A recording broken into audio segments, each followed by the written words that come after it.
That's crazy. Oh, well, I talk about Pat Buchanan, so, we agree on everything. Look, I like Pat Buchanan, and I agree with him about immigration, and I agree with him about the Israel lobby, but we are an empire, and we really have been for a long time. We've been an empire since like the 1890s. So I never agreed with that. I never agreed with this paleo-libertarian, paleo-conservative. So Pat Buchanan was an assistant and special consultant to U.S. Presidents Richard Nixon, Gerald Ford, and Ronald Reagan.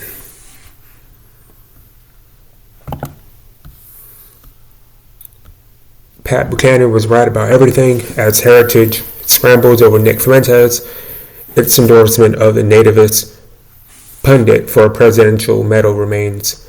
Trump once called Buchanan a Hitler lover and an anti-Semite, adding, "It's just incredible that anybody can embrace this guy." Amid the fallout from Tucker Carlson's interview with white nationalist Nick Fuentes, the Heritage Foundation has faced accusations of condoning anti-Semitic extremism, and Heritage President Kevin Roberts has tried to distance himself from Fuentes after initially defending Carlson. Roberts and a prominent conservative think tank, however, have recently urged President Donald Trump to award the Medal of Freedom to Pat Buchanan, a longtime Republican operative and nativist pundit who has pushed anti-Semitic rhetoric and questioned the Holocaust, and released a video claiming Buchanan was right about everything. Okay, yet Nazi Germany, they were not only after Jews, but they were also after Freemasons. Nazi persecution of the Freemasons. Winston Churchill and Truman were Freemasons.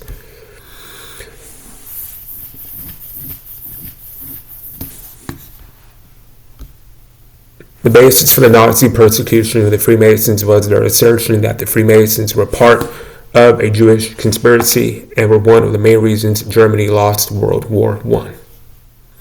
You also have the Judeo-Masonic conspiracy as well.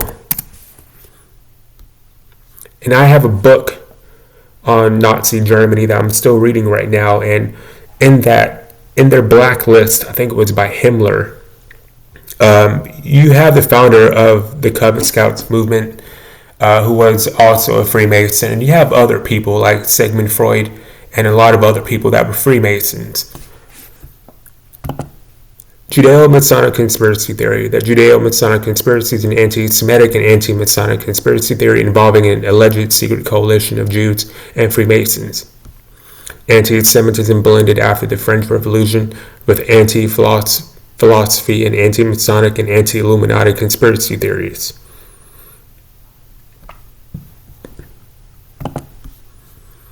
Okay, now, so Pat Buchanan was a special consultant and assistant to Richard Nixon, Gerald Ford, and Ronald Reagan. Yet, Gerald Ford, he was a Freemason according to the MasonicTravel.com. U.S. Vice Presidents that were Freemasons by Paul Bessel. As a matter of fact, 46 men have served as U.S. Vice President, 43 have served as U.S. President. 18 of the 46 U.S. Vice Presidents, 39%, have been Freemasons. Another article by Business Insider, 20 U.S. Presidents who belong to secret societies. In fact, a whopping 14 presidents were Freemasons. A number of U.S. presidents have belonged to secret societies. Others belonged to a range of secret societies, from college groups like Skull and Bones to lesser-known organizations like the Concatenated Order of whoever the fuck that means. To the paranoid mind, it probably sounds somewhat startling that 20 out of 45 U.S. presidents have been affiliated with some kind of secret society. Yeah, they call us paranoid, whatever. Not only that, but Ford's vice president was Nelson Rockefeller. Look what this guy said about, look up quotes by Nelson Rockefeller. This guy he was an internationalist. He was a globalist. The nation state is becoming less and less competent to perform its international political tasks. These are some of the reasons pressing us to lead vigorously toward the true building of a new world order.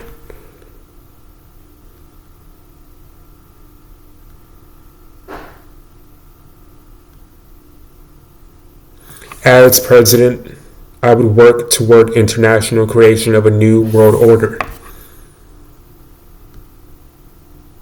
Keep in mind, Pat Buchanan was a special consultant to Gerald Ford, a Freemason, whose vice president was Nelson Rockefeller.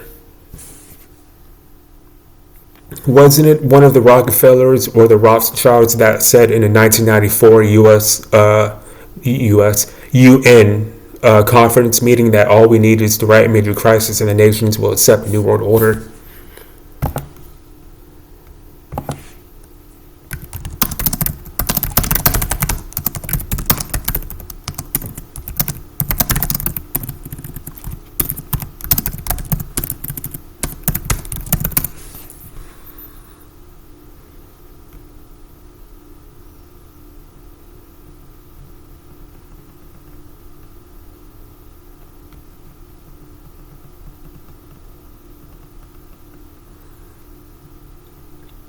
Okay, it was supposedly spoken by David Rockefeller on September 23rd, 1994 at the UN. And there's many articles claiming that it's debunked or whatever, so I'll research on that later on. But we know this guy talks a lot about globalism. Ronald Reagan. Over Ronald Reagan's long career as both an actor and politician, he had been involved with events and charitable causes supported by Freemasonry and the Shriners. He is often listed as a Freemason or a member of the Shrine.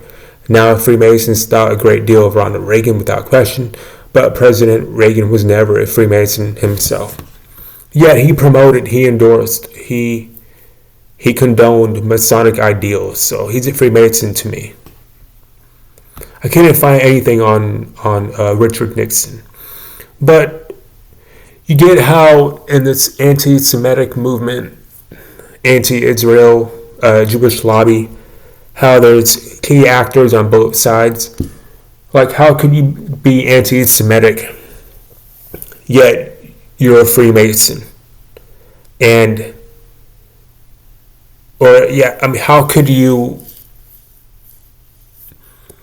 how could you be pro-Hitler, but, you still work with a lot of Freemasons who were persecuted by Nazi Germany, who, they're all about democracy, humanitarianism, a global fraternity, a global brotherhood, equality, one race, one religion. Their God is, the great architect of the universe. Gerald Ford had a 33rd degree Freemason, had a political career span nearly 25 years as a U.S. representative from Michigan, including 9 as House Minority Leader. Ford assumed the vice presidency in 1973 following Spiro Agnew's resignation and became president in 1974 after Richard Nixon's resignation. His presidency saw economic challenges, the controversial pardon of Nixon, the Helsinki Accords, and a final withdrawal from Vietnam. Ford remained active in public life until his death in 2006. Ronald Reagan was granted an honorary membership in 1988.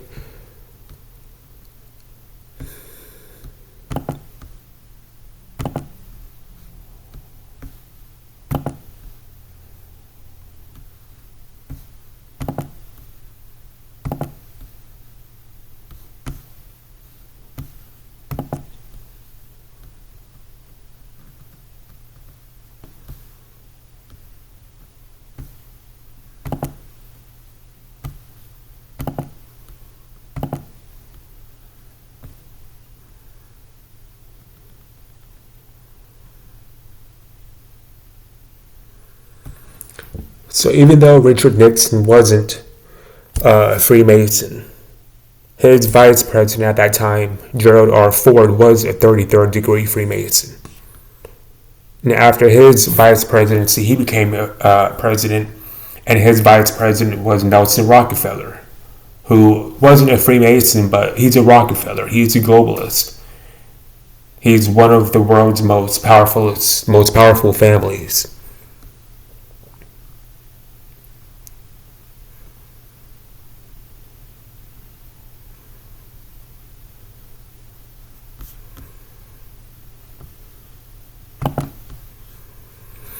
So how could you be that guy on the world stage where you paint yourself as I question Hitler? I'm anti-Israel, yet you work closely with Freemasons. Like, how can that be? You see how there's, internationalists, globalists on both sides of the political spectrum. We're being led to believe that the far right is the right movement because the Republican Party and our president is sold out to Israel. But even the far right, come on, you have Kanye West, for crying out loud. This guy, anybody who knows Hollywood, elite Hollywood, you have to sell out to the Brotherhood. You have to sell out to the Illuminati, to the people that control Hollywood, that own everything, the music industry. You have to sell out. And you see a lot of people dying when they suddenly start to speak out. Like, supposedly, I'm not saying it's true, I haven't done any research, but you got like Chris Cornell or like Chester Bennington that supposedly wanted to come out talking about real, not Epstein files where the mainstream media is talking about it, but I'm talking about real stuff they don't want to talk about, like, pedophile rings and elite pedophilia. Corey Feldman, that star from the Goonies, came out talking about it, but they didn't do anything to him. Sometimes certain things they want out, but it's not the full truth. It's a gatekeeper to like real cold, hardcore truths that they don't want you to know that will really wake you up. Maybe Chris Cornell and Chester Bennington were talking about this stuff before supposedly they committed suicide. Who knows? Or they wanted to expose this stuff. A lot of people talk about that. I got to look more into it, so I can't really debate on that or make a video on that. But what I'm trying to say is that, okay, Kanye West, now all of a sudden he's like anti-establishment, anti-Israel, and why isn't he dead? Like, you're telling me that you couldn't exit the Brotherhood and still be okay, still be alive, and not anything happened to you? Yeah, you can say, hey, well, they blacklisted him from Hollywood. He can't make any music anymore, or he's not as popular anymore, or he can't get put on the radio anymore, this or that. But come on, like, if you're really a threat, you have a wide array of influence. If they really want to hammer you down, if you're the nail that stands out, and if you're really speaking truth, most of these people, if not all of them, they die. They pass away mysteriously. By either suicide, they say, or he overdosed, or whatever lame excuse they make up. But, okay, Kanye West, he's done tons of Illuminati symbolism in his lifetime. He's still one of them. All of a sudden, he's like a fan favorite. He's endorsed by Nick Fuentes and by the far right movement because he's like Hell Hitler and all this stuff. Like, no, you can't exit the Brotherhood unless you die. You can't exit these secret societies, the secret club that gave you your wealth, that gave you your money, that gave you your power and your influence and your position in Hollywood. You're forever loyal to these people. It's an oath, a blood oath that you take. So, I'm not, don't give me all this crap about Kanye West now being on the right side. He somehow exited the Brotherhood. Like, that's proof that you don't understand how Hollywood works, how the world works, and how society works. It's all a pyramid. They control the top positions of influence, so you got Tucker Carlson too, who's like against Donald Trump, and who talks about the great replacement theory and about demographics, and sort of like a white nationalist too. But even this guy, like, he's done a Masonic handshake, and with a guest he had on his podcast, and he was also in a Masonic lodge, for crying out loud.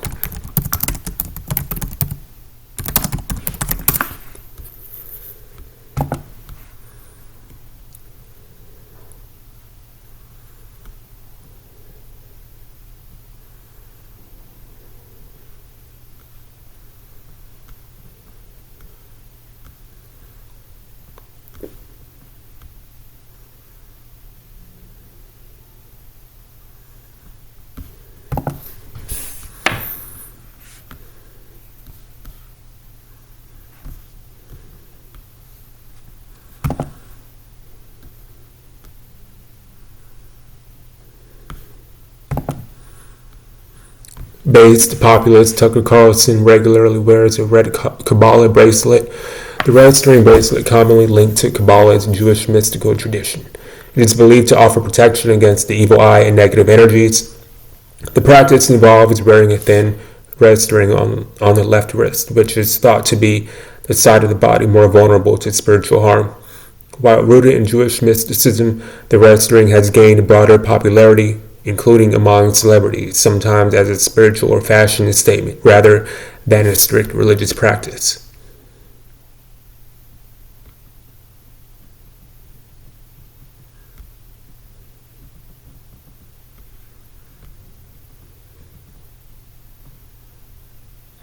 He's another controlled opposition puppet who doesn't ask the questions any critical independent thinker would ask, but rather dumbed down pros and chattel slaves on the animal farm would ask. Let's face the obvious facts that vast amounts of people are dumbed down and spew forth unintelligible bullshit.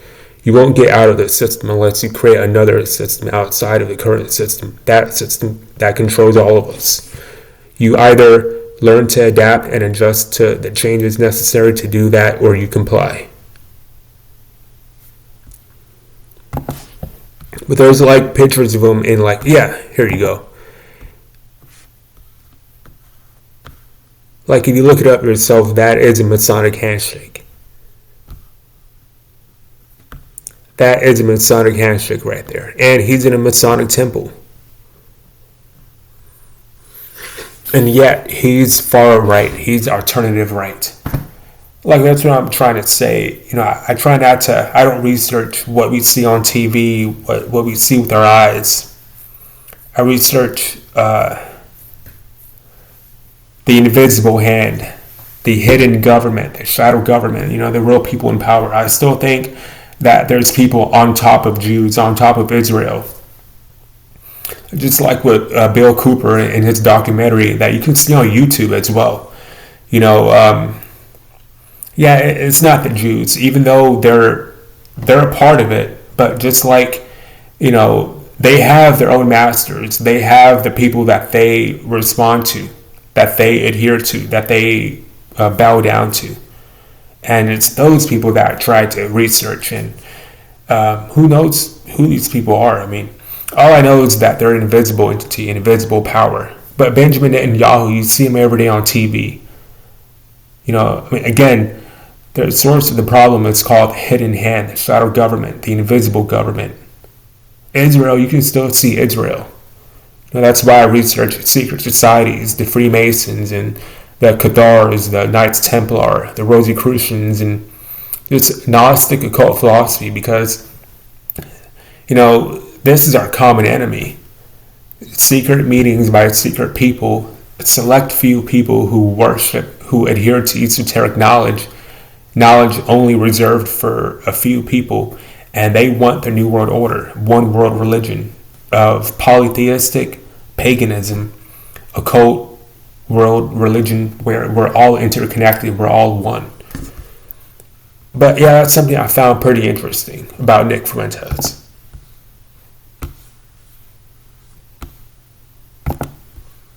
Pat Buchanan, special consultant to U.S. Presidents Richard Nixon, Gerald Ford, and Ronald Reagan. He's an influential figure in the modern paleo-conservative movement in the United States.